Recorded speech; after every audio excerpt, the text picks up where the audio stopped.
పింఛం విప్పిన నెమలికి మల్లె తొలకరి జల్లుల మేఘం మల్లె అలజడి హృదయం మాడిన కూచిపూడి రంగుల దిద్దిన బొమ్మకు మల్లె కవితలు వద్దిన పుస్తక మల్లె సంతోషంలో ముద్దుగా ఈ అమ్మాడి ఆరారు ఋతువుల అందం ఒకటిగా కలిపి వింతలు ఏడు పక్కకు జరిపే కొత్తగా పుంతలు తొక్కెను ఈ అరవిందం అమ్మమ్మో తాండవమాడే కృష్ణుడి నుండి వేణువ గానం తీయగ పండి రాధకు ప్రాణం ఉప్పొంగే ఆనందం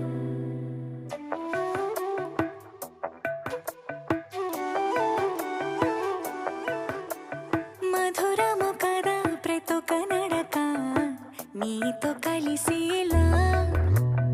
తరగని కథ మనదే కనుక